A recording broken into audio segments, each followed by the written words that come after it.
waves will roar at the sound of your name. Okay, so this is our class for tonight. Our discussion is Philippine agriculture. So we will talk about the status of Philippine agriculture and the history of the Philippine agriculture. So since we are done with the history of the Philippine agricultural extension and extension pala.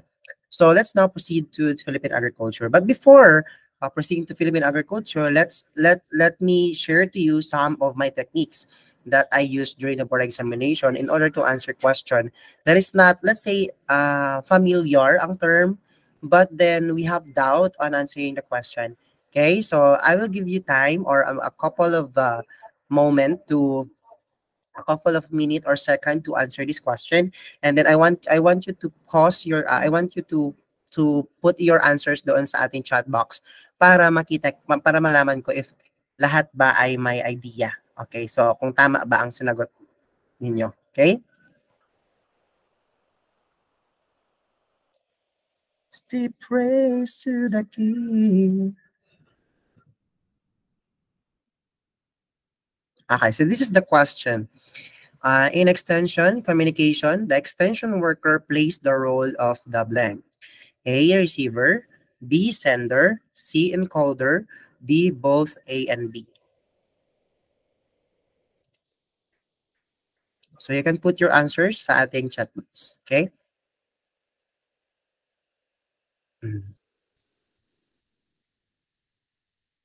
Power and light, just to praise to the King.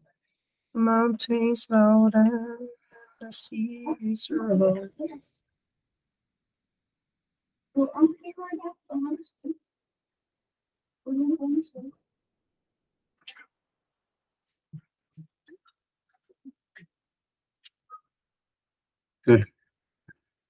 Ayan, so may sumagot na receiver, may sumagot din na, receiver. May sumagot pala na sender, may sumagot din na encoder, at may sumagot din na both A and B. So ayan, so Rowena she, letter C ang sagot niya, that is encoder. Marjorie she, letter B. Junori she, sender. Erica she, sender din. Lorna she, sender. Justin she, both A and B, sabi niya, receiver and sender. Justin she, both A and B. Okay, Chili she, both A and B. Genesis,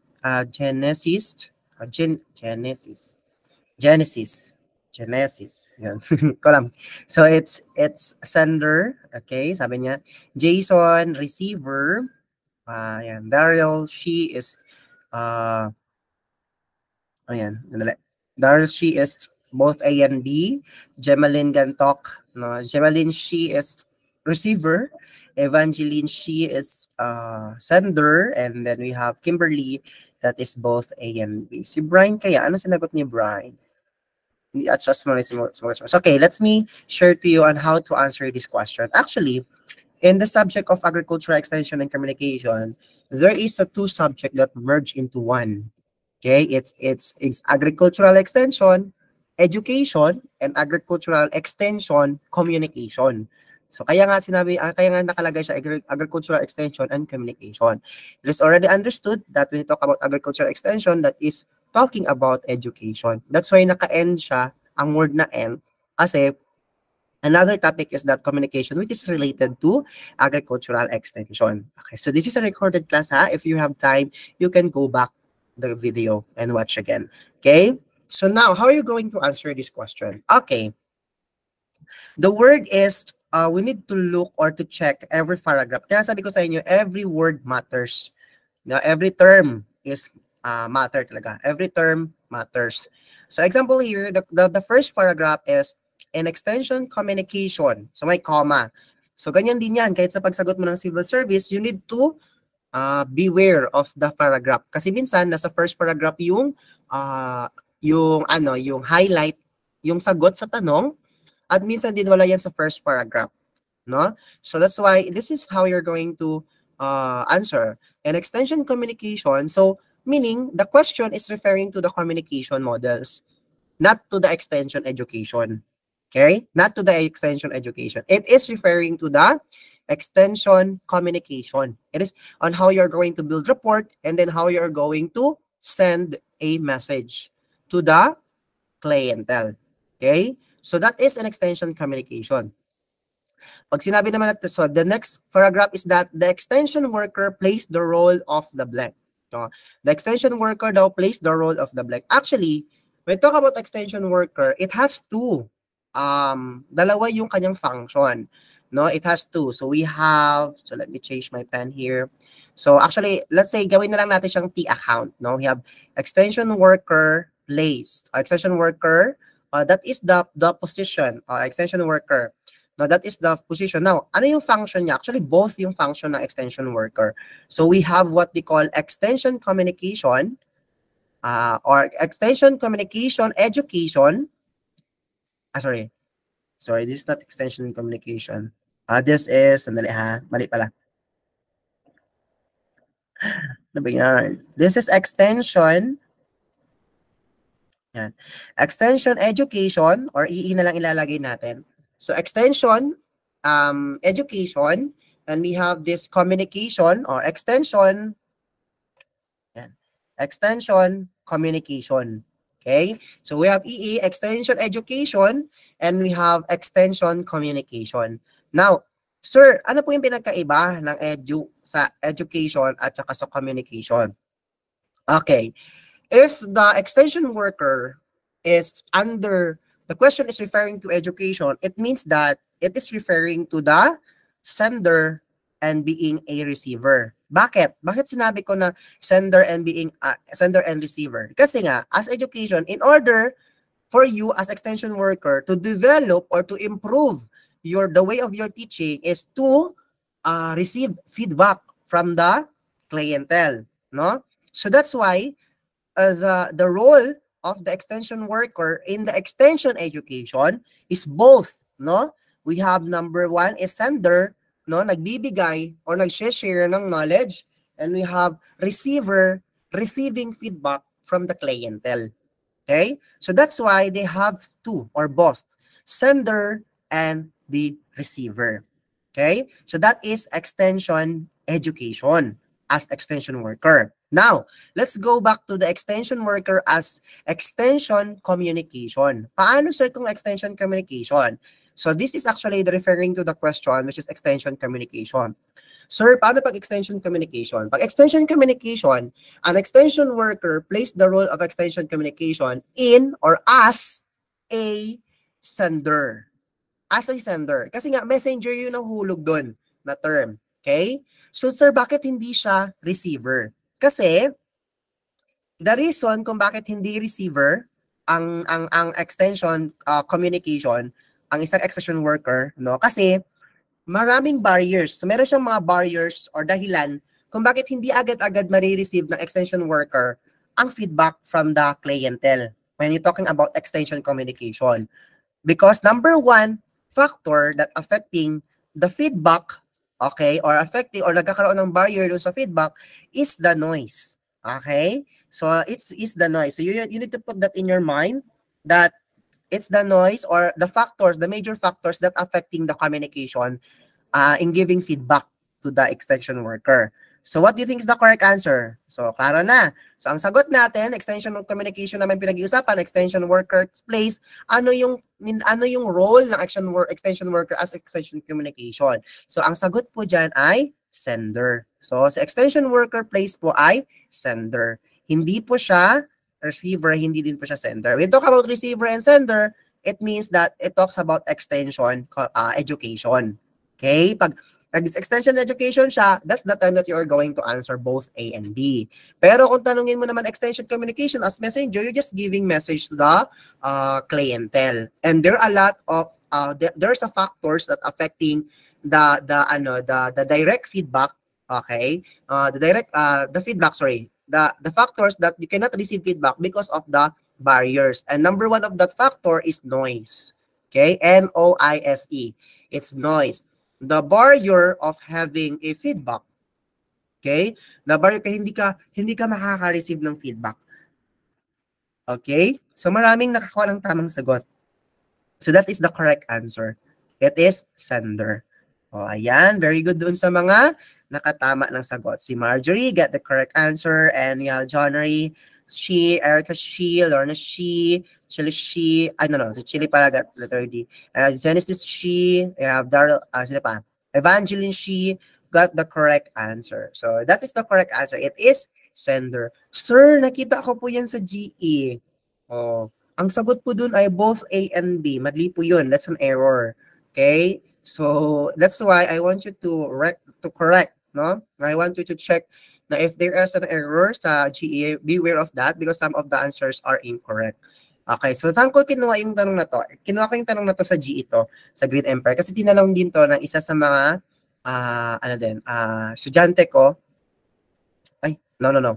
Tinanong pala to ng isang, dun sa, parang isang member din sa group na nag-PM lang siya, private message, asking for a help kung paano. So, sakto din, it is related to my, what I am discussing now, no? What is our subject for today? So, yung for tonight, so yun ang ano ko, yun ang sabi ko sa kanya. So, the correct answer for that is sender. Kasi it talks about extension communication.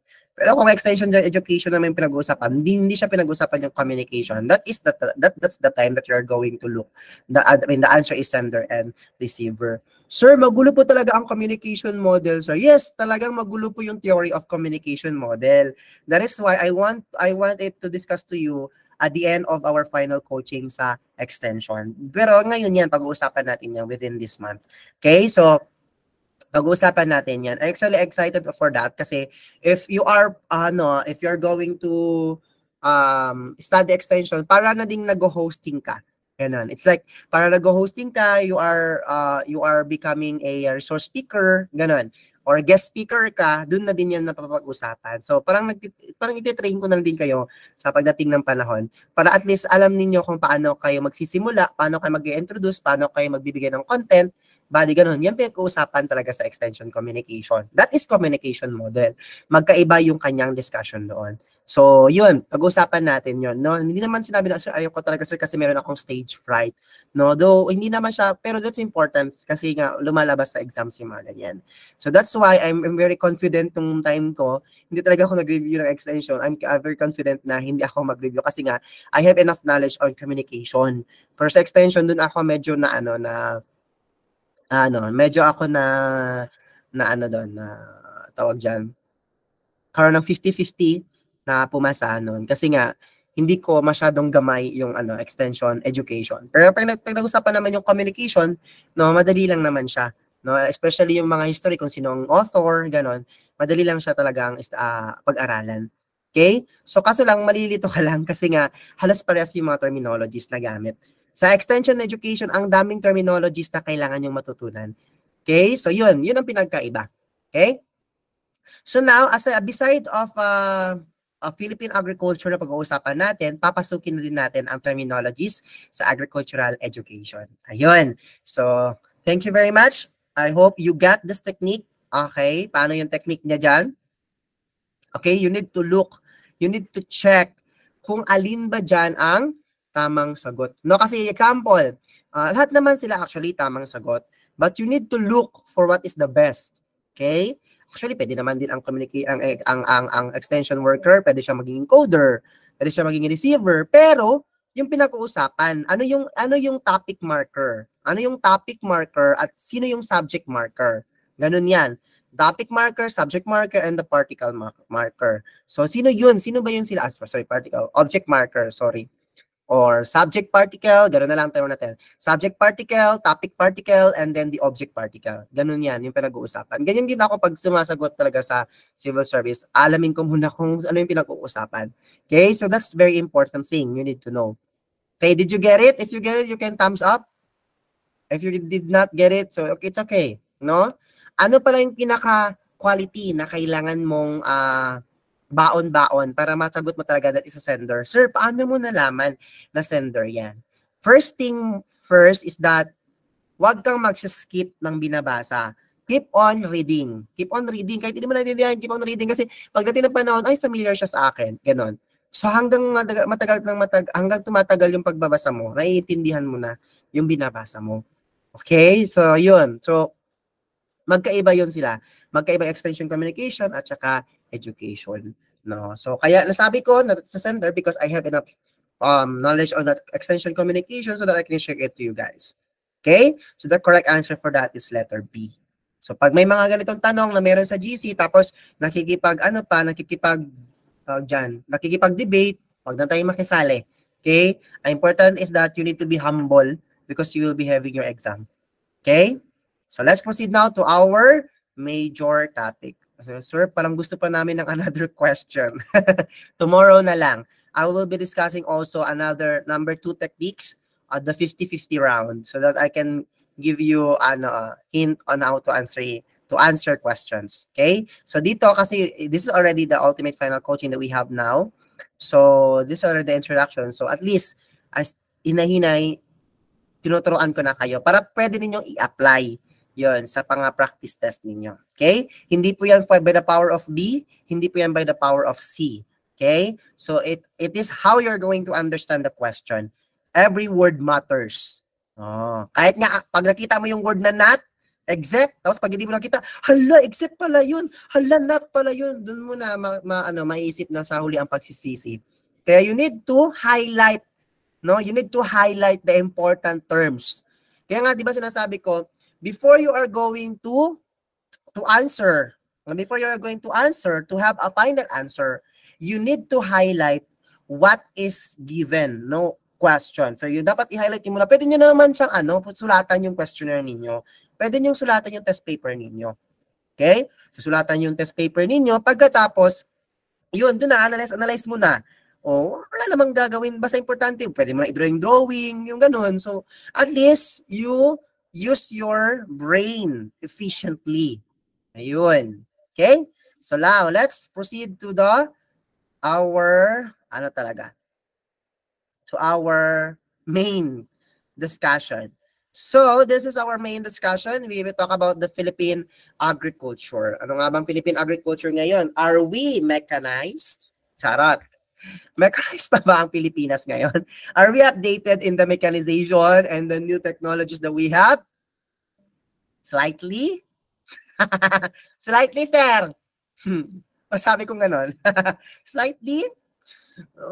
Siguro mas updated tayo sa mga sa war weapons. Masabi kong ganun. Pero pagdating sa agrikultura, hindi ko talaga alam. Pero so far, wala pa naman ako naririnig na mga may narinig na ako ng mga like bumibili ng mga tractors, no? Pero yung mga katulad na ganito, as you can see here sa ating timeline, sa ating cover ngayon sa slides natin. No, wala naman siguro tayong ganito sa Pilipinas. Hindi ko rin po alam. Sa ibang bansa yan actually. So I use as example, no, yung ibang bansa na technology. Okay, so let's proceed now. How about what is Philippine agriculture? So before we talaga proceed to Philippine agriculture, ito yung structures na hindi ko discuss sa inyo nung last meeting natin. Okay, ito yung structures na hindi ko na. Supposedly dapat diniscuss ko yan sa inyo kasi this is very important.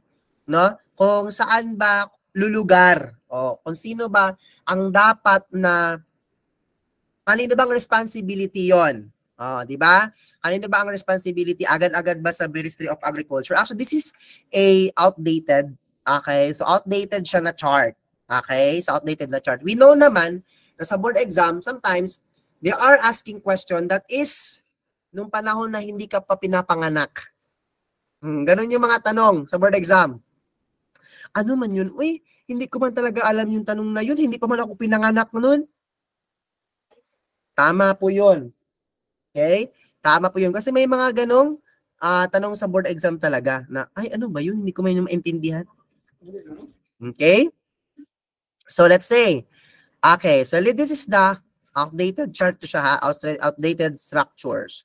So, if you're going to look at the updated structures talaga, ng Department of Agriculture. Kasi dati, Ministry of Agriculture yan. Minister of Agriculture. Ngayon, it's Department of Agriculture. Madami na po yung kanyang coverage under its umbrella ng Department of Agriculture. Okay? So ngayon, ay pag-usapan natin na si Minister of Agriculture and followed by Regional Director and then Provincial Agricultural Officer and Municipal Agricultural Officer. Ito, actually ngayon ang sinusundan. Pero kung isa-isahin natin yan, meron yan eh. Maraming coverage si Minister of Agriculture. Marami siyang coverage. Ngayon, it's Department of Agriculture. Sino nga ngayon ang secretary ng Department of Agriculture? It is President Bongbong Marcos. Pero, may haka-haka sa TikTok na meron siyang bagong i-appoint na as Secretary of Agriculture, and that is Rojas. So, yun. Actually, tinitingnan lang natin.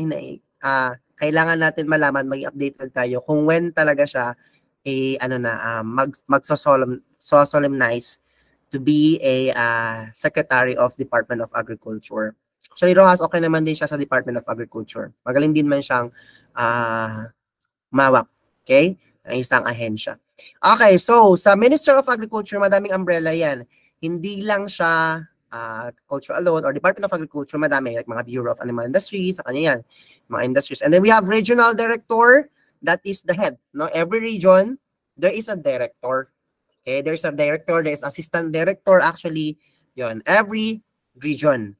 Okay, so si Regional Director ang pinakamas mataas kaysa kay PAO. Yon, si PAO is a Provincial Agriculture Officer. Which is, in the Provincial Agriculture Officer, meron tayong Senior Home Management Technician, yan, Rural Youth Development Officer, Provincial Subject Matter Specialist. Actually, iba na ngayon.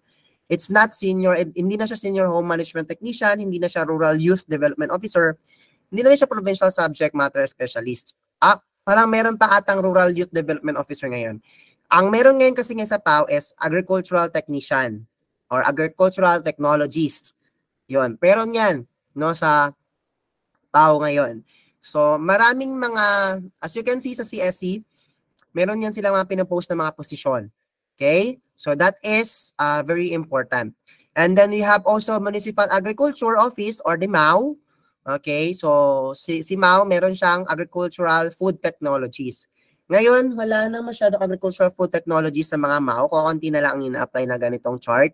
Actually, ang halos na meron na ngayon sa agriculture sa Municipal Agriculture Officer is yung mga livestock inspector specialist, livestock specialist, crop specialist, rice and corn specialist, meron ganon. No, they have their own specialization. 'Yun sa sa MAO. Rubber specialist, mga ganon. Ano pa, agricultural technician, 'yun. If you're a licensed agriculturist, you can get a higher promotion. Yon. So, actually sa akin dito, meron naman ding ino-offer, however, wala pang funds. So, I do not know if I can still work in the government, no? Pero, importante, actually, I am qualified to be a MAO. No, I am qualified to be a MAO, pero kasi I have this, education and then the knowledge on how to handle, become a MAO. Kasi, alam nyo na, mahirap po talaga ang pagiging isang MAO or Municipal Agriculture Officer. Hindi naman sa pag mayroon, pero mahirap talaga siya i-handle. First and foremost, you should have a feedback of being a, let's say, hindi naman lawyer, of how you are going to settle things. Okay? Kasi marami yan marami kang ma-encounter. Legally, may alam ka sa mga legal matters, yon, mga procedure, may alam ka. And then, legal procedure, aside sa legal procedure, education, extension, project, planning, that's very important. Okay, planning talaga pinaka-importante dun. At saka legal matters. You know how the legal procedure is. And then how you're going to deal it. And then in a minimum or a specific amount of funds or project funds na binibigay sa'yo ng government, ay kaya mong palaguin yung isang community. Ayan, mabibigyan lahat ang mga farmers or mga magsasaka. So yun po ang ibig sabihin ng MAO. Sir, mahirap po talaga MAO? Yes, mahirap po ang MAO. What if yung mga binigyan mo ng mga trabaho, like they have their own specialization, corn, rice specialization, ganon, ay mga tamad, ayaw ding tulungan, ayaw kang tulungan kasi hindi nila alam. So that's why if you become a MAO, be sure that if you're going to hire a person, dapat specialization niya yun. Let's say sa planning, you should hire agribusiness. Yun, ang agribusiness, because agribusiness are good in planning. Okay, like us, no, we are good in planning, yun, mga proposal making, ganun. So, we are good on that. And then, actually, meron din man, may sa akin, yung isang yung isang classmate ko din, sabi niya, fit ako doon. Though, malaki naman yung sahod, but then, it's a different thing. Like, first and foremost, the work environment, kung mentally secured ka ba sa environment na yon, Hindi ba pressure at the same time, ganun. So, yun ang kailangan na alamin. Okay? So, hopefully, meron yan kahit sa work ninyo. Okay? Dapat sa work ninyo, alam nyo yan. No? Kasi pag feeling niyo na toxic na, kaya iiyak ka na lang sa gilid. Pag feeling nyo toxic na. So, ma-encounter talaga ninyo yan. Okay? Now, let's proceed to our next slide. So, let's proceed to the Philippine agriculture. In the Spanish era, so sa Spanish era, nagkaroon ng introduce and actualization of the mere birds, which is what we call the Martinez. Si Martinez ang kauna-unahang biological control to fight against the migratory locust. Okay? Always remember the term, ha? Migratory locust. Ito yung pinag-usapan natin when we talk about history of entomology, right? Sa entomology ito natin diniscuss. No? Or, tanpat ba yun? Ay, okay. Entomology nga talaga. Entomology. So, we talk about biological control. Yun. So, yun. Si Martinez ang kauna-unahang biological control to fight against the locust or migratory locust. Okay? And the manifestations in the Philippines Plan General Economics included the income-generating monopolies of tobacco, jarretanat, spirituous liqueurs, and explosives. No? So, panahon ng Spanish era. Okay? Kasi nga, Spanish era, yan yung mga crops na kumaga in demand pa sa panahon nila. Okay? There's no, ganun, mga technology, wala pang mga high-tech, no? Wala pang mga ganun. So, what we have there is control or another way of controlling pests and diseases. Okay? So, that was in the time of Spanish era. Okay? Next is we have, yes, in the American occupation, so we are done with the Japanese occupation when we already discussed it nung nakaraan. Okay? Yung nakaraang klase natin. Actually, na-upload ko na rin yun sa YouTube, so you can watch it anytime. So we have here American occupations, the Philippine agriculture in June 23, 1898, the creation of the Department of Agriculture and Manufacturing. Bakit sinabing may manufacturing pa? Department of Agriculture and Manufacturing or DAM. Kasi nga, sa agriculture, no, kasama na din yung food processing. Kasi nga lahat naman, hindi masyadong lahat. So, pero pagkalam ko talaga, at least almost lahat naman ng mga ginagawa natin are coming from agriculture and forestry. No? So, sa mga, galing sa mga crops, no? Lahat ng mga ginagawa natin. So, that's why, no, kasali dito ang home economics, no, sa manufacturing. So, that was created June 23, 1898. And next, we have in homestead law, no, every Filipino citizen has the opportunity to acquire at least 24 hectares of land. So, nung unang panahon, have you, narinig nyo na ba yan sa Narinig nyo, have you heard sa mga, yung mga matanda, yung sa mga lola ninyo, dating panahon kasi, pag itatapon mo yung parang square siya na kahoy, ganon.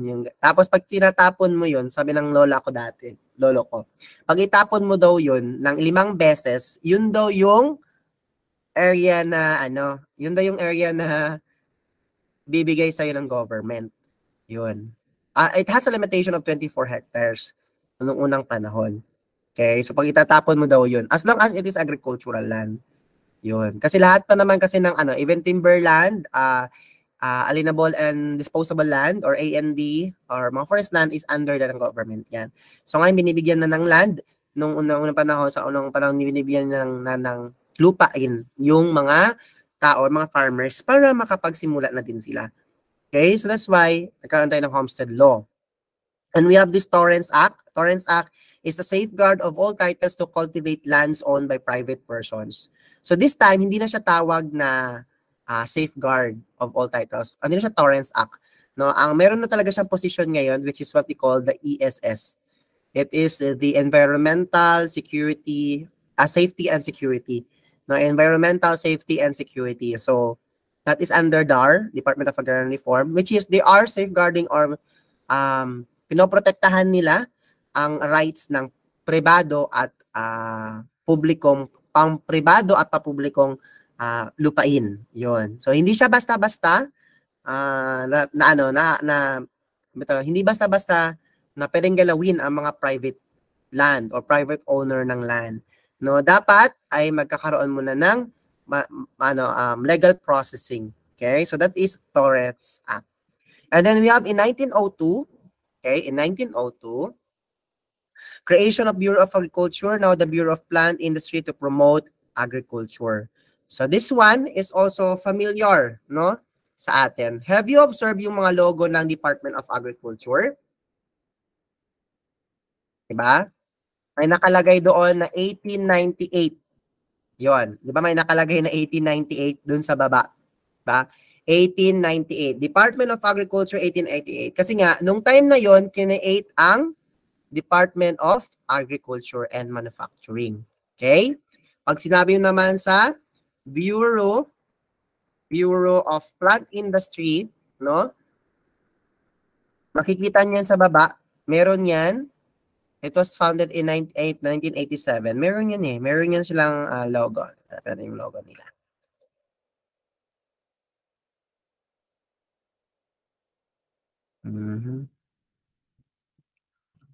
Meron yun eh.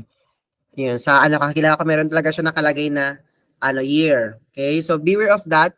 So, dapat alamin nyo din yan, no? Kahit nasa DA kayo or nasa municipal kayo. Pag nakita nyo yung logo nila, tingnan nyo din yung year kung kailan. Kasi pag nakalagay siya ng year, ibig sabihin, yan yung taon na na-create yung departamentong yan. Yun. So, on June 23, 1898, na-create po yung Department of Agriculture. Nakaliban nakalagay Department of Agriculture. Tapos, 1898. Ganon.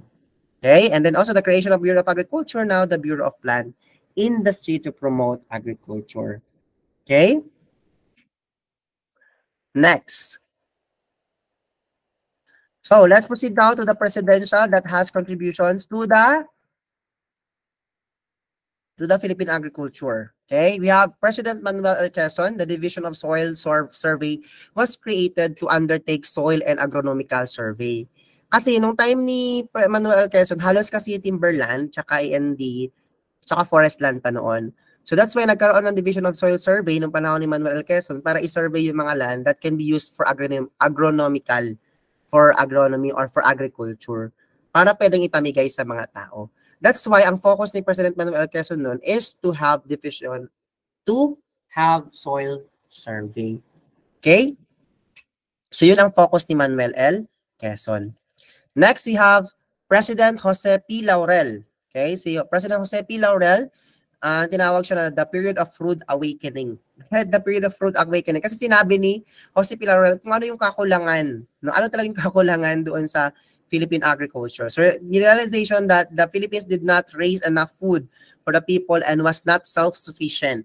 No? Ibig sabihin, kulang ang naproproduce na tawag doon, na pagkain. Okay? Kulang na naproproduce na pagkain ng mga Pilipino para masuportahan o mabigyan yung mga Pilipino, no? May kakulangan, no? Nagkakaroon ng self-sufficient. Kaya siya tinawag na rude awakening nung period ni Jose P. Laurel. Okay?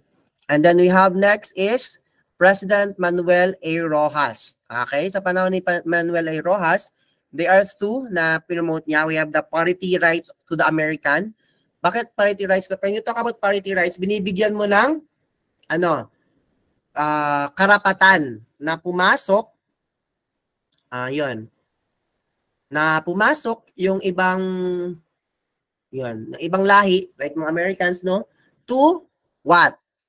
Yan. Number one is disposition, exploitation, development, utilization of all our agricultural and timber and mineral land of the public domain. Kasi nga, ang Pilipinas ay mayaman sa mineral. Yun. So, ibig sabihin, binibigyan na ng rights yung American nung time ni Manuel Rojas na makapasok sa Pilipinas para magkaroon ng study, scientifically study. So, diyan din po nagsimula yung mining. Okay? So dahil na pumasok yung mga American at nagkaroon ng exploitation ng mga Americans dito sa Pilipinas, no? Meron ng sapat na fundings, which is nagkaroon na tayo ng Rehabilitation Finance Corporation, now known as Development Bank of the Philippines, for the rehabilitation and development of agriculture, among others. Kasi nga, doon sa mga income tax and tax na nakukuha from that American exploitation, so kasi may nakukuha din tayo, kasi meron din sila nakukuha from us here sa Pilipinas. So nagkaroon ngayon ng rehabilitation. Baga, yun ang ginawa ni Manuel Rojas in order to, yun ang ginawa ni President Manuel Rojas, in order to provide or to build a DBPI. Okay, Development Bank of the Philippines. Ay, ilan natin yan? Yan. Okay, so that is the reason kaya nagkaroon tayo ng Party Rights of the American. And then the reason also nagkaroon tayo ng Rehabilitation Finance Corporation. Nabibigyan na natin ng sapat na pangangailangan. Yun, sapat na na solusyon sa pangangailangan ng mga farmers. Yun, nagkakaroon na ng loaning, ganon. Binibigyan na sila ng mga pangangailangan nila. Okay? Next, we have President Elpidio Quirino.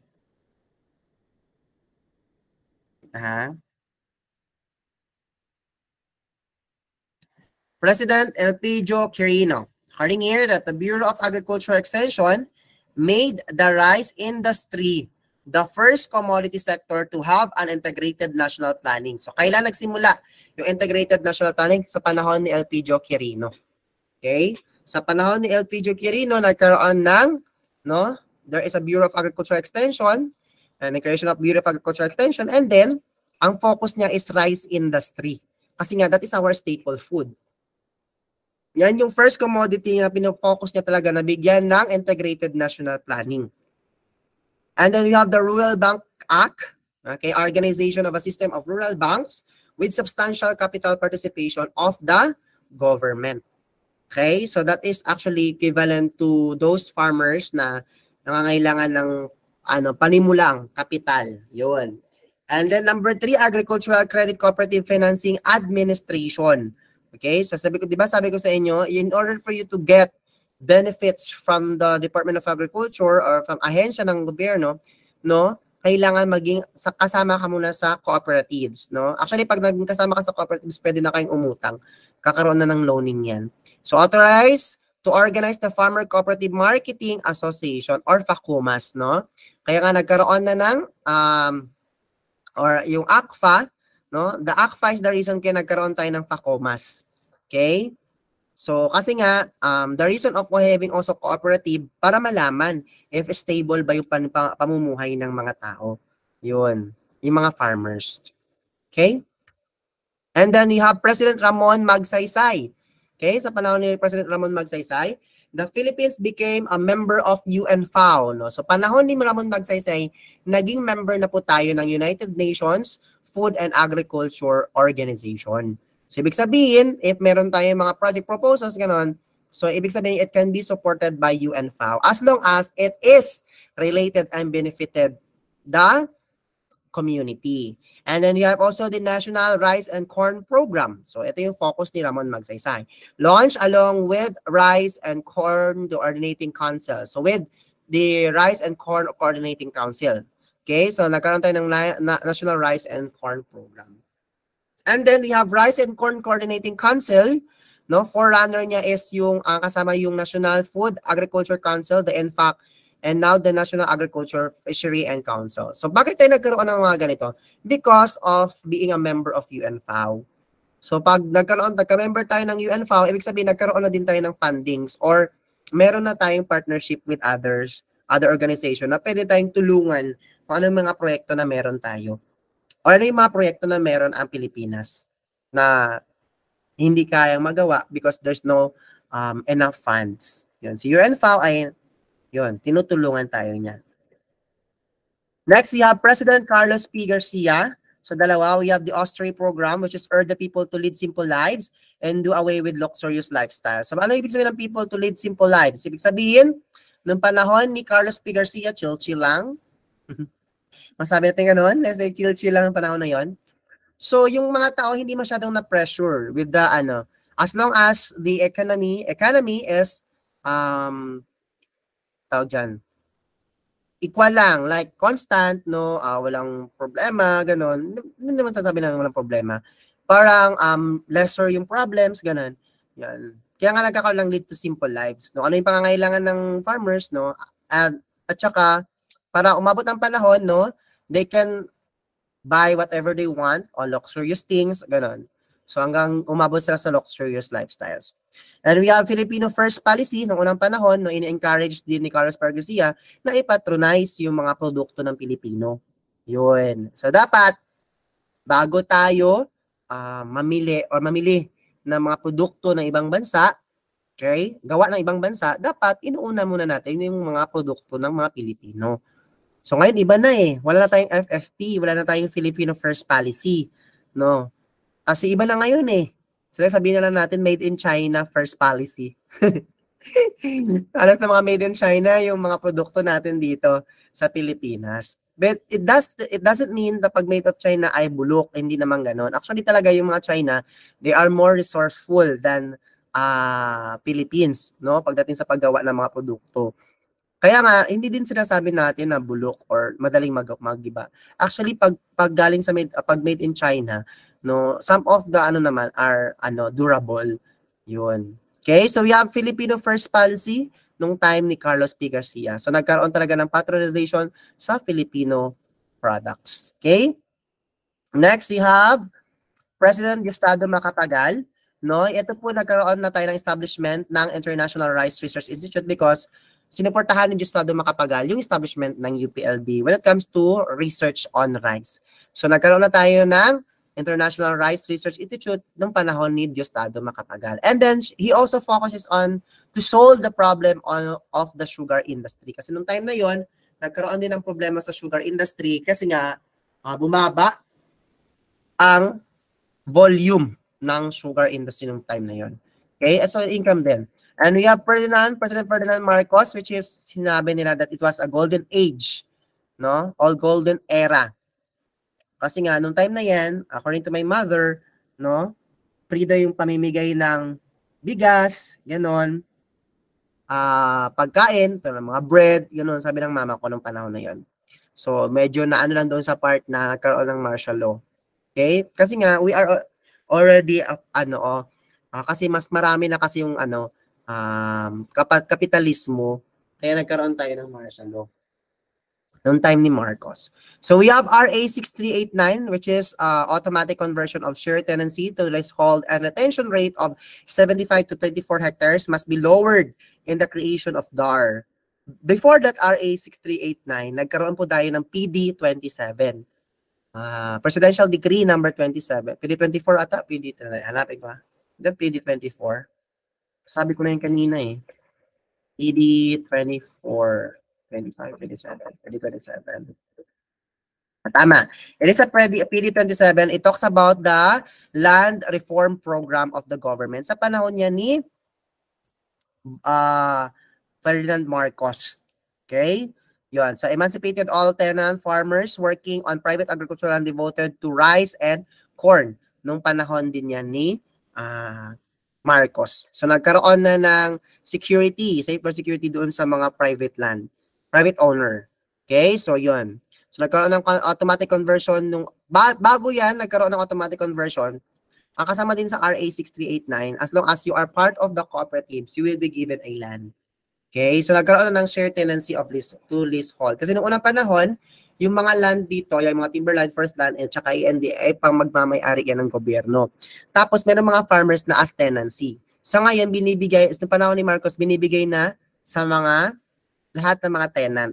Okay? So, pero meron niyang kapalit. Kaya nga, di ba sabi nila, pag graduate ng agriculture, merong matatanggap na 3 hectares from Department of Agrarian Reform. Pressure na ngayon ng DAR. Kasi mamimigay, ang daming nag-graduate ng agriculture Pero hindi po yun ganon. If there is, kung meron lang available na land or retention land, dun sa area ninyo, may possibility pa na mabibigyan ka. Pero kung wala na. Siguro makikipagpatayan ka pa sa mga owner. Ayun. So, kaya nagkakaroon lang talaga, binibigyan lang talaga binibigyan lang ng pagkakataon ng gobyerno yung mga ganun. Pag merong natitira. Pero pag wala na talaga magawa. Okay? So, hindi yun applicable sa lahat. Okay? Sa lahat ng lugar. Okay? Kaya nga sabi nila sa akin, sir, taga-Dar ka man, sir, bakit hindi kami bigyan ng May natanggap ka na rin ba na lupa, sir? Ganon. Uy, wala po. Wala pa ako natatanggap na lupa galing sa Dar. Hindi po yung ganon. No, hindi po yung ganon. Kasi nga, lahat ng mga area dito, lahat ng land, agricultural land, or forest land, agricultural land, even residential land, ay may may-ari na. Yun. Okay? And we have this Masagana 99. Yan. Ito yung pinakasikat nung panahon ni Marcos. No, Masagana 99, which is a program with massive dispersal of modern package of technology, including high-yielding varieties, fertilizers, and pesticides. Nung panahon ni Marcos, nangunguna tayo sa top 1 exporter ng rice. Kasi nga, because we are more advanced pagdating sa technology nung panahon ni ni Marcos, no? Kaya nga mayroong mga ibang countries na pumapasok dito sa Pilipinas nung unang panahon ni Marcos, nagkakaroon ng exchange student, no? Para pag-aralan kung ano na yung napag-aralan ng mga Pilipino. Matatalino yung mga yung mga Filipino. Ang problema lang, we are not being funded by the government enough. Yung panahon kasi ni Marcos, pinarayuti din niya ni Marcos na, oy, meron palang merong kumbaga potential itong taong to. So yung binibigyan niyo ng binibigyan siya ng binigyan ng funds, yon, binigyan ng interest ng presidente na mag-invest sa taong yon. So that's why nagkaroon tayo ng Masagana 99. Pero ngayon, hindi ko lang alam kung magiging proud ba tayo because we are the number 1 importer of rice. Hindi ko alam kung matutuwa ako, no? Sa panahon ni Ferdinand Marcos, we are number 1 exporter of rice, no? Pero ngayon sa panahon ng anak niya, we are number 1 in the importer of rice. Some of the yung mga hindi alam about ibig sabihin ng import and export, masaya pa sila because we are top 1 importer. No, mali po 'yun. Okay? And then nagkaroon na ng replanting program for coconut. Kasi nung time na 'yon, nagmamahalan na po yung presyo ng coconut in global competitiveness. Kasi pwede din tayo mag-compete ng globally sa coconut nung panahon. Kaya nga, pinush din yun ni Marcos. No? Beside, mahal din yung goma or rubber noong unang panahon, mahal din po yung copras noong unang panahon. Okay? Kasi nga, wala pang masyadong nagtatanim. Okay? At saka, it is already proof na sa Pilipinas ay nabubuhay yung coconut. Okay? And we have also President Corazon Aquino. Okay, ito yung nagawa ni Corazon Aquino kasi nga shorten lang yung termino niya. Okay, we have the CARP or Comprehensive Agrarian Reform Program.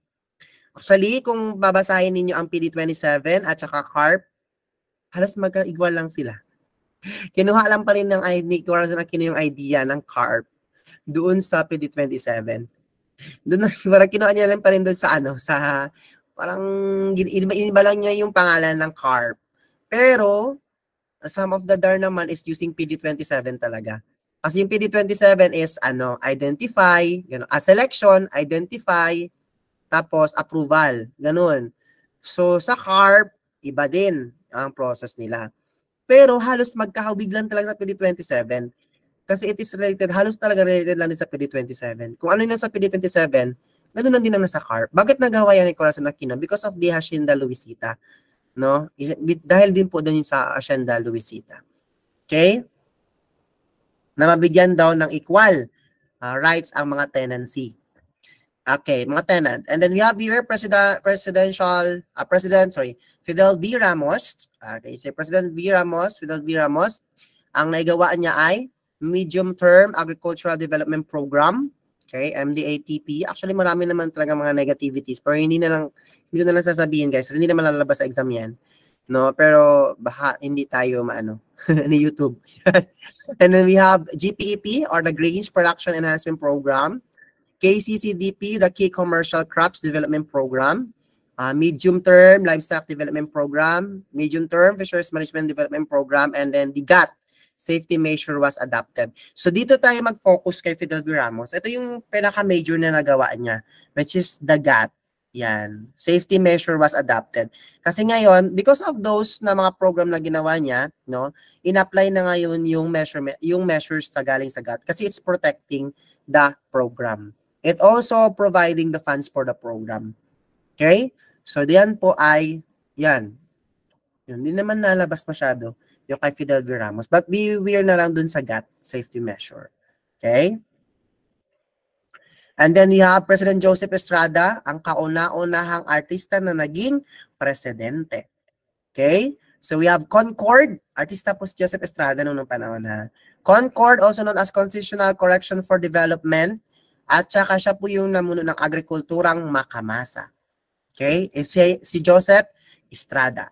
And then, sa kanya po na-approve yung biotechnology. Ayan ha, beware of this. Baka tanongin sa board exam, sinong presidente, no, ang nakapag-approve ng biotechnology sa Pilipinas? It was Joseph E. Estrada. Okay? Baka sabihin ninyo si Ferdinand Marcos, ha? No. It was Joseph E. Estrada. Okay? Siya din yung nagsabi na yung nag-propose ng program ng agrikulturang Makamasa. Okay? Actually, yung agricultural Makamasa, yung mas naka-benefit lang yan is yung mga taga-central or taga-NCR. Yun. Okay, next we have, yun kasi nakita ako sa output. And then we have President Gloria Macapagal Arroyo. So, yan. Is an economist. Economist po yan si Gloria Macapagal Arroyo. Ito po ang kanyang nagawa. Parang kapangalan niya lang din, GMA. GMA, Ginintuang Masaganang Ani. Yun. The Countrywide Assistance for Rural Employment and Services. Countrywide Assistance for Rural Employment and Services. Rural, ibig sabihin yung mga remote areas. Binibigyan ng assistance. And then Hybrid Rice Commercialization Program. So, nagkaroon na tayo ng commercialization program ng mga hybrid rice. Tinatanong naman sa estudyante ko, sir, sino ba talaga ang nauna sa 4-piece? Sino ba talaga ang gumawa ng 4-piece? Si Benigno po ba? Actually, it was under the 5-year plan ni Gloria Macapagal Arroyo. Pero hindi siya 4-piece talaga nakapangalan. Pero, ang mandates, ang core nun is 4-piece talaga. Bibigyan ng assistance ang lahat ng mga mahihirap. Poverty. Okay? Poorest of the poor. Yun ang nakalagay. It was GMA. Tapos, yun na nga, pinush ni Benigno Aquino III. Yun, si Ninoy. Si Pinoy pala. Yun. Pinush ni Pinoy. Kaya nga, naging sikat si Pinoy because of that pantawid. Yun. And then next, we have, President Benigno Aquino. Sa agriculture, ang kanyang nagawa is fresh funding for small farmers and fisher folks credit. Yun. Small farmers, yung mga maliliit na mga farmers na hindi kasama sa cooperatives, doon ang kanyang focus. Nagbibigay ng funding sa mga small farmers and fisher folks. Pautang. Ano niya para unang kapital sa negosyo. Is your access to formal financing assistance? Is your access? And then for small farmers and fisher folks. Fresh funding is your access to formal financing assistance, and then increase access to formal financing. So, pataasan pa yung access ng financing assistance sa small farmers and fisher folks, and then introduction of a calamity assistance financing program. So, ito na po yun. Isang tanong ako, sir. Yes po. Ano po yun? Naging presidente si Benigno? Oh, yes. Si Noynoy. The third. Oh, the third. Bakit? Si the third. Naging presidente. I just was, na-miss lang. Kahit ang ama niya ay naging presidente. Yun. So yan. So nagkaroon ng introduction of Calamity Assistance Financing Program. Kaya nga nagkaroon tayo ng RSBSA. No? Isa din yan. Dati din yan kay Benigno Aquino. Kaya nga every time, example, pag yung mga farmers ay affected yung kanilang palayan, ganon, yung crops nila, corn nila, ganon. So, yung government ay nagbibigay ng tulong. No? Ayan.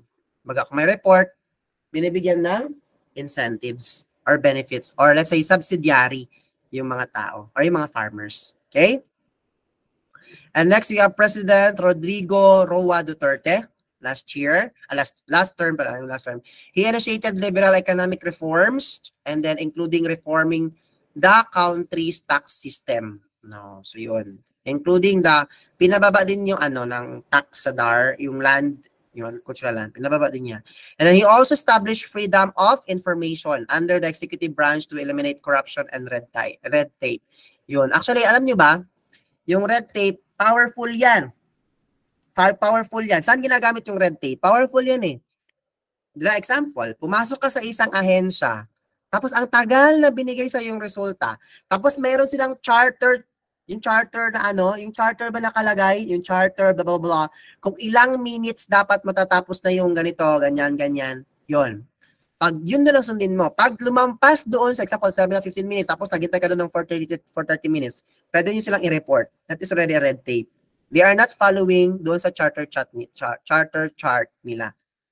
Oh, yun. Doon kasi naka-refer yan. Iba, umabot ng isang araw. Yung man time talaga, ganito nangyari. Sa hospital ako noon eh.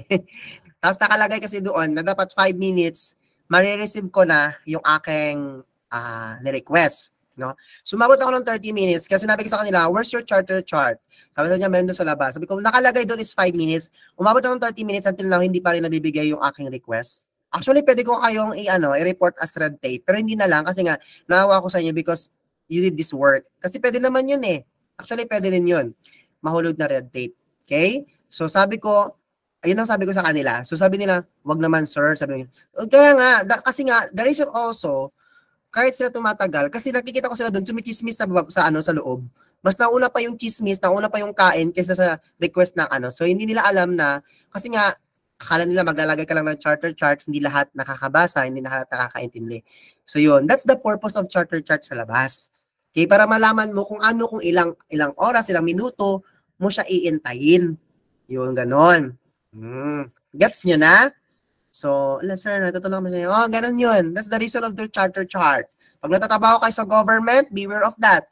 No, magawa-gawa kayo ng charter chart, tapos hindi nyo naman ginagawa, mali po yun. Okay, dapat sundin ninyo kung anong nakalagay sa charter chart. Kasi yun po yung procedure ninyo. Okay? Yun. Pwede po yung maging red tape. Yun. And then, dahilan din ng corruption din yun. And then we have, additionally, he granted free irrigation to small farmers and liberalization rice imports with the rice tariffication law. Ito yung pinaka-highlight kay Duterte. Okay? Ano ang nagawa ni Duterte is yung rice tariffication law, which is also known as RA, if I'm not mistaken, is 10625. Okay? Or the Rice Tariffication Law. Check nga. Tama ba? RA 10625. Okay? RA 10625 referring to Rice Tariffication Law. Okay? Or RTL. Okay? Lumabas po yan. Laging lumalabas sa board exam yan, si RTL. Rice Tariffication Law ni Duterte. Ano ba yun sa Rice Tariffication Law? Pinataas yung tariff. Ano yung means ng tariff? Yung mga tax importer. No? Kasi pinataas niya, so there's also a tendency na pag tumaas yung tariff, yung tax ng mga imported rice, no, may tendency din na tataas ang kilo ng bigas. Yun, pwede din yun. Maapektuhan din yun ang presyo. Okay? So yun, kaya nagkaroon tayo ng rice tariffication law. And then, sa panahon ngayon ni President Ferdinand Romualdez Marcos, no? Romualdez Marcos Jr., okay? So, ang pagkakaalam ko lang talaga, ang pagkakaalam ko lang, that is, ito lang yung, naiintindihan, nabasa ko so far na gawa ni, Romualdez Marcos. Nang dahil sa pagtaas ng presyo ng bigas, so nagkaroon tayo ng price ceiling of rice, that is EO 39 series of 2023. Hindi ko alam kung meron siyang ipinalabas na EO regarding sa sugar. Kasi di ba tumaas din ang kilo ng sugar at saka ng onion. Hindi ko alam. Hanapin ko lang yung mga EO nun. Kasi may lumalabas naman yan. So this is very important. Baka lalabas sa exam. That is Executive Order number 39 series of 2023. That is price ceiling of rice. Ano ibig sabihin ng price ceiling of rice? No? Nagkakaroon ng government interruption. Price ceiling policy po yan. Tawag dyan. That's a policy ng government interruption na hindi pwedeng pataasan masyado ang kilo ng bigas. Dapat nakasunod pa rin sa market price. Yun. Yun po ibig sabihin. Okay?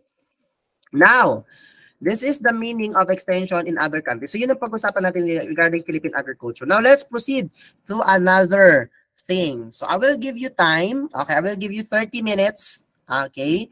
Each one of you. Okay? Each one of you. Ganito na lang. I will give you time to RTL 11203. Wait lang ha. 10625. Ay, sorry. RA. Sabi ko sa kanya, i-check niyo eh. Tarification. Ang dami naman nasa isip ko. 11203. Rice tarification. Okay, tama. That's 11202. Thank you very much for correcting me. Si January pala. 11203. Yun pa yung 10605. Yun pala yung Privacy Act. 10625 pala yung Privacy Act under Philippine Statistics. Ano ba yan? Ayun, so yan. I-check natin ulit ha. Ulitin ko. Dali. Check natin ulit dito. Okay. Dito ha, this is not 10625. Okay. Yan, mali yan. That is RA. Okay. That is RA 11203. 11203.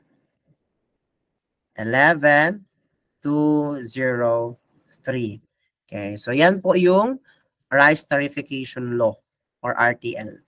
Iba pala yung nasa isipan ko. That is a Privacy Act under Philippine Statistics Office pala yun. Ano ba yan? Yun, so yun ang Rice Tarification Law. Okay, RA 11203. Okay? Lumalabas po yun sa board exam. And then we have, thank you for that, January. So this one, you need to memorize this. Okay, so kailan nyo to kailan po namin yan i-recite? Tomorrow po. Pagkatapos ng rationale, isa-isahin ko kayo tanongin ito. Example, sabihin nyo, Verliching, Netherlands, ganon, lightning, ganon. I had to help people. I-memorize niyo yan kasi lumalabas sa board exam. At least meron na kayong 1 or 2 points. Actually, 5 points yung mga ganyan galing sa meaning of extension in other countries. Okay, yun lang yung mga bagay na kailangan ninyong i-memorize. So, you take time to, pwede nyo i-screenshot yan. Actually, bibigay ko naman din yung PowerPoint presentation nito. So, pwede nyo i-screenshot or ano mo niya sa delay. Okay, mag-water break lang ako.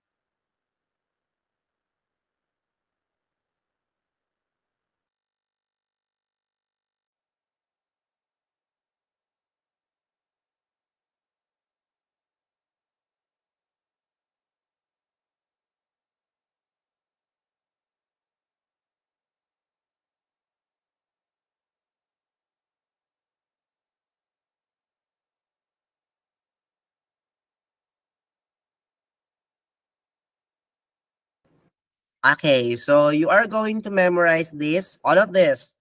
And then bukas, isa-isahin ko kayo, ha? Sir, absent pa ako bukas. May puntaan ako. Wala kayong magkasanabi sa akin bukas. So, kailangan nyo talaga yan i-memorize. Okay? Kasi namalabas naman sa exam yan. Hindi kayo magsisisi.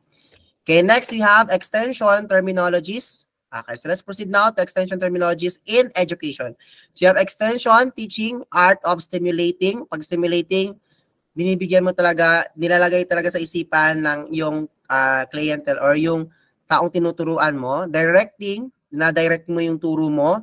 Guiding, the learning process. Yun, guiding, tama ang tinuturo. Yun. And then as also a teacher, pag example merong correction, stand corrected naman. Dapat. Kasi that's opinion and idea coming from the audience. At least may tututunan din. Ganon.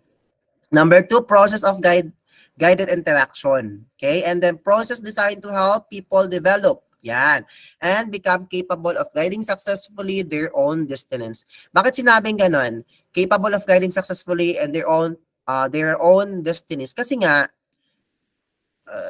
individually nagkakaroon tayo ng decision making. To help them in decision making, kinakailangan bigyan natin sila ng idea, ganon.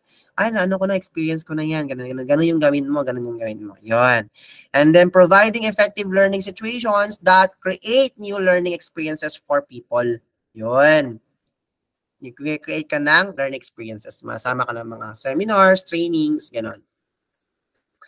Okay, so let's proceed to the learning experiences. Pag learning experiences, no, sometimes education or teaching is basis on the learning experiences. Series of activities and appraisals from which one gains meanings in facing new problems and planning new experiences. Yun. Yung nang dahil sa kanya, nagbago ako. Charat! Nang dahil nakipag-break siya sa akin, doon ko na-realize na hindi pala ako worth sa kanya. Oh! That is a learning experience. No? Learning from your past. Yan. Pwede gamitin yan. No? Ang dami mong natutunan sa kanya. Yun. Hindi pala siya ang para sa akin. Charot! So that is learning experience. Parang naka-apply yung lab dito. Oh my gosh. And then next, you have extension model. Okay? Representation. No? Yun yung lagay nyo sa isipan nyo. Pag model yung pinag-usapan, it talks about representatives or representation. So representation of system that specifies the parts and its components as well as relationship among them.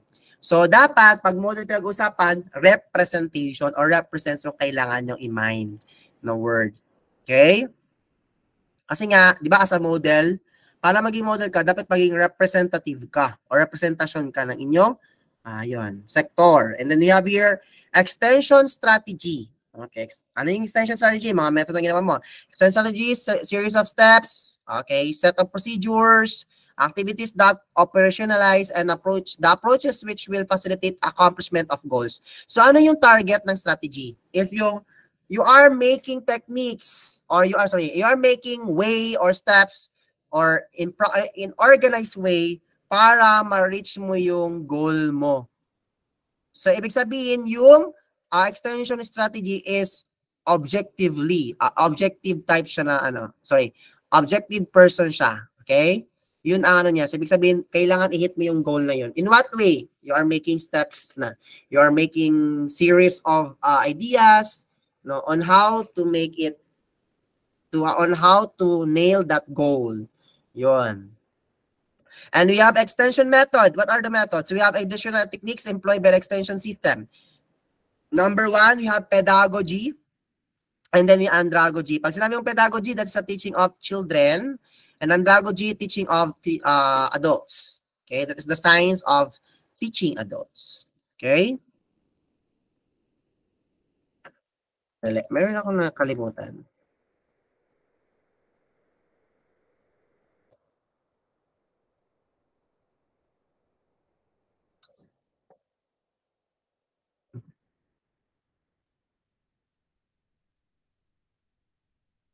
Okay, this one, hindi ko siya na-include.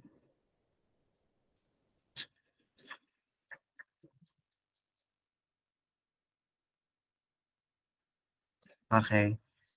So, lalagay ko na lang ha. Hindi ko siya na-include sa presentation.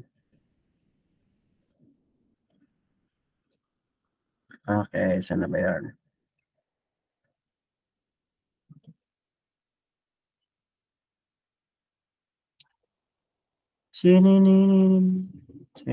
Lalagay ko na lang dito. Sorry.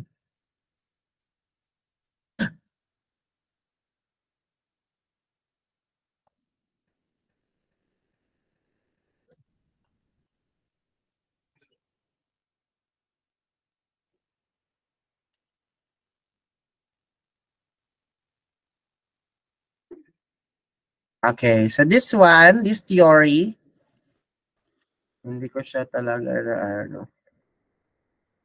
far lang. Okay, so you can still see it. Okay, so this one, tanggalin ko muna, erase ko muna to. Okay. Okay, so this one, deviant affiliation theory, ang i-emphasize niya yung mga out-of-school youth na study. Okay, it's the science of study of teaching out-of-school youth. Okay, teaching of school youth, that is deviant affiliation theory. Okay, out-of-school youth. Yung mga taong na-drop, yun. Hindi kayang makapag-enroll, walang kakayang mag-enroll, financially out sila, ganun. So, that is deviant affiliation theory. Hindi ko siya na-include. Kaya, so, we have 3 extension method. We have pedagogy, science of teaching children. Andragogy is the science of teaching adults. Pag deviation affiliation theory, that is talking about the out-of-school youth. Yan, it's teaching out-of-school youth. Next, we have agricultural extension education. So, ano yung definition niya? we have a system of educating, yan, education, training the rural people to develop skills and abilities in farming, yan. And then a well-planned program, yan, bringing results of agricultural research and technology for rural families to help them solve problems of agricultural production. Two-way process meron, yan. Do not forget to, two-way process meron ang extension education that brings agriculture and homemaking technologies from research agencies and or universities to rural families, informs, applicable to their own situations, and in turn represents their problems in farming and homemaking for study of this institution. And then a process of getting useful information from people. Yun. Getting information. That's why ang extension education is also receiving. No, sender and then receiving, kasi nga they are getting useful information or feedback from the people. Yun. Teaching farmers management and decision making skills as new technology, yan, places more demand on those ability and helping rural people development. Yan, co-op, mga local community conductive livable, yun, livable. So that is under agricultural extension education. Yun. So magkaiba yung communication dun, ha? So these are the objectives of agricultural extension under hierarchy of extension objectives of Nels Rolling 1988. Okay? Nung time namin lumabas ito, 1988. Ano time namin? 2017, lumabas yung 1988. Si Nels Rolling, hierarchy of extension objectives. First niya is ultimate objectives. Kahit ako, ganito ako eh. Ang first ko talaga na nilalagay ko sa hierarchy ko, yung ultimate goal ko or ultimate objectives. Yun. From analysis of societal problems. So you're going to analyze societal problems and then intervention. O yun na, nagkakaroon na ka ng intervention objective. So based on the analysis of causes. Kung ano yung na-analyze mo sa problem, so nagkakaroon ka na ngayon ng analysis of causes. Parang gumagawa ka lang din ng research. Yun. Or gumagawa ka ng thesis. You need to analyze first what is the problem of the society. Yung ganun, yun yung ultimate goal mo. Yun kasi tumatakbo yung objective mo. The number 2 is intervention. Ibig sabihin, ina-analyze mo na yung dahilan kaya ng problema nila. Yung ganon. Isa din yun. Parang gumagawa ka ng hypothesis. Ganon. And then we have conditions for effects. Okay? Based on determinants of voluntary behavior. Yun. Actually, pag-uusapan natin to isa-isa sila kasi they have their own terminology defined kasi lumalabas sa exam yan. So then, eto nga, ibibigay ko sa hierarchy lang. So, by Sunday, kasi nga mag-uusapan natin communication model, dadaan muna ako dito sa hierarchy. Okay? And then, we have conditions for effects. Actually, madami ang coverage ng condition effects. Yun. Meron siyang, kumbaga, Venn diagram. Okay? Pag-usapan natin yun. And we have activities, yun, program, implementation, and then we have these means, yung resources, management, and organization. So, this is the hierarchy from ultimate objectives down to the means. Okay? So, this should be familiarized. Hindi naman kailangan memorize, but to familiarize things. Okay? Kung what stages sila nabibilong. Okay? Next. Yan. So, objectives of agricultural extensions. First is we have the core objectives. O, pag sabing core, yun talaga yung pinaka-objective mo. Yun. Okay? Core. Pinakalaman. Okay? Flesh. No? Emphasizes the client-centered approach. Okay? It emphasizes the client-centered approach. Pag sinabi yung client-centered approach, no? Client directly. Yun. Kailan client-centered ka ba? Nakikinig ka sa concern, problem ng clientele mo. And then all the efforts of extension are geared towards changing elements related to the client systems, the farmers. Oh, effort of extension are geared towards. Oh, towards ha. Ibig sabihin, hindi po tayo, we are not making solution that is not related to the concern or problem of the clients. Dapat related pa rin doon. Kaya nga ginagamitan natin ng client-centered approach kasi nga dapat pakinggan natin yung concern tsaka problem ng isang ng client. Okay? So pag napakinggan natin yun, no, there's a tendency na magkakaroon ng we can provide specific, no? We can provide support to them. We can provide a specific solution to the problem. Okay? Kaya nga geared towards tayo. changing elements related to the client system, the farmers. Okay? And then, next objectives natin is direct objectives. Ano yung direct objectives? No, what the extension system is trying to achieve in terms of specific activities that will hopefully bring the core objectives. So, alam mo na ngayon, ano yung problema, ano yung concern ng mga farmers, ano ba yung dapat na i-address doon. Ano ba dapat na i-focus natin? So, yun na, nagkakaroon ka na ng direct objectives now. So, ito pa rin yung objectives ko. Yung objectives ko is to address the problem of the farmers on how. Anong klaseng method ang gagawin mo or gagamitin mo? So, that is direct objectives. Okay? That is objectives. No? Doon na sa direct objectives, kung magawa ka ng objectives ngayon, to make it into what? To make it more feasible, more reality, possible na mangyayari, yung ganon. Kasi nga, tinetest na yan eh. Kasi there's a lot of method na yung gagawin. And then, we have result objectives, no? Yung end goal mo. Okay? Sir, saan po ba ginagamit yung tatlo? Do you still remember, like kapag gumagawa kayo ng thesis, research, ganon, pinapagawa ng teacher ninyo, sabi ng teacher ninyo, make an objectives, at least 3. Ito po yung sinasabi na 3. Ito po yun. Ito yung sinasabi ng teacher ninyo na at least 3. Ito po yun. Dapat yung number 1 objectives ninyo is yung core objectives ninyo. O, alamin niyo muna yung problem. So, no, to be, blah, blah, blah, address the problem of the farmers regarding to blah, blah, blah. O, yun. Number 2, objectives mo, direct objectives. So, ano yung direct objectives mo? So, to be, diba, to address yung first na objectives mo, dun, or objectives mo. So, yung number 2 objectives mo, dun na yung mga method na gagamitin mo. To use the method, if this is possible, blah, blah, blah, blah, blah, blah. O, yun. So, that is direct objectives. And then, sa result objectives mo, dun na yung parang positive feedback na na magkakaroon talaga ng feasibility, 100% feasibility or possibility na effective talaga yung ginawa mong research or thesis. No, that is result objectives. Ito po yung actually yung content sa paggawa ng critical tawag din, kalimutan ko na. Ayan, pag nag-check ako ng mga research, ganyan, pati mga feasibility study, ito talaga yung ginagamit ko na pag tinatanong ko about the objectives. Kasi yung first talaga, number 1, that is core objectives. Number 2 is the direct objectives, and then number 3 is the result objectives. Para malaman ko kung ano talaga yung babasahin ko. Kasi nga, di ba pag pumunta tayo sa conclusion, recommendation, and abstract, makikita mo doon if the objectives is still related doon sa conclusion. Hindi lang sa conclusion, sa framework, pag-uusapan. No, doon sa framework, conceptual framework pa lang, makikita mo na it's either quali or quantitative. Yun.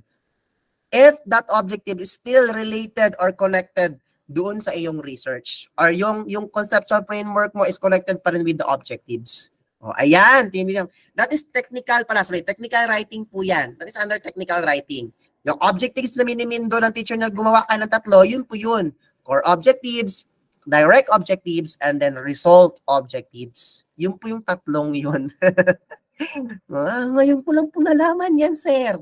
Totoo, ngayon nyo lang nalaman. Kasi dati pa yan. Kaya nga, sa mga papers talaga, yun. Nag-check ako ng mga papers. Nasabi, dinidiscuss ko talaga sa mga student yan. Yung minimin na 3 objectives na yan, ito yun. Number 1, dapat gumawa ka ng core objectives. Number 2, redirect objectives. Tapos number 3 is yung result objectives. Yun yung kailangan. Kasi sa result objectives, dapat positive yun. Nandun pa rin yung objectives na yun. Oh, gets ninyo? Now you get it. Oh, sir, ang dami ko pa pala hindi alam. Yes, totoo yun. Kasi sa extension dyan yung malalaman yung hindi natin alam. Yun. Yan po yung 3 na hinahanap ng teacher sa inyo, ha? Yun. Siguro kung magtitesis kayo, yan po yun. Yan po yung basis ng method. Kasi dyan, saan po na-apply yung method dyan, sir? Actually, yun na-apply talaga method dyan sa direct objectives. Kasi you are going to look or use method that is related doon sa core objectives mo. Yun. Kasi minsan sinasabi ng teacher natin, ano yung 3 objectives mo? What is your core objective? Paulit-ulit yung sabi ng teacher natin. Ibig sabihin, ano yung pinakauna-una mong objectives? Yun. Pag sinabing core objectives, ano yung pinakauna mong objectives? O, as extension worker, what is your core objectives? O, alam mo na agad, to listen carefully from the concerns of the blah, ganon. So that is important. Okay? Pag gumagawa tayo ng planning, at least alam nyo na. Okay? So, yun muna for tonight. Okay? So, kasi nga, bibigyan ko kayo ng time ngayon. Bago kayo matulog, you still have 30 minutes to memorize the other terminologies ng extension. Other terms sa ibang countries.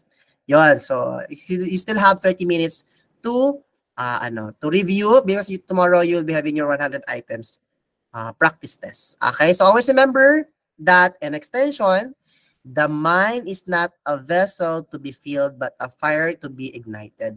Oh, ano ibig sabihin yan? Ano ibig sabihin yan? Okay? Yung utak natin ay hindi vessel na kailangan punuin ng water. But to fire, to ignited. No? Mas naging motivated po tayo araw-araw na mag-study. Kasi we have the goal. We have objectives. Okay? If we have objectives, we have a goal, our fire will more ignited. Yun. Mas malalaki yung fire natin. Okay? So that's the good thing that we should have in ourselves. No, yung motivated tayo araw-araw. That's why I inspire everyone, motivate everyone to study more. Because if you're going to study more, if you are going to read more and more, kahit tinatamad ka na, but gusto mo talaga mag-aral, gusto mo talaga magbasa, yun po yun. No? There's always be a good result kung di ka tatama rin. O, wag po tayong tama rin. Kasi nga, iba yung tama rin. Iba pa yung tama rin, parang orange ata yun. Yun. Wag po tayong tama rin. Kasi nga, pag tama rin tayo, no? Yan ang tendency na pwede tayong babagsak. Okay? So, sa agri-extension, paramihan yan ng binabasa. Paramihan ng binabasa yan. Tsaka, anong ibig sabihin yan? Pa-sharpen ng naiintindihan. O, yun. Understanding. Okay? So do not forget, tomorrow you'll be having your 100 items practice test. Do you have any question? May mga tanong pa ba kayo? Wala na? Okay, so if wala kayong tanong na, you can thumbs up or you can react, anything, you can ha, o ganun hard. So that we can, we can end our class. Ayan. Thank you very much to everyone. Kamsahamnida. Again, this is your Jel Sosengnim. Ayan, everyone. And again, lagi pong tandaan, you should be motivated every day or else, kawawa po tayo. No? Total, ilang araw na lang man din yung sacrifices natin. Okay? Kamsahamnida. And again, anyong ha, Jomosoyo. Good night, everyone. Jal Jayo. Babu. Kamsahamnida.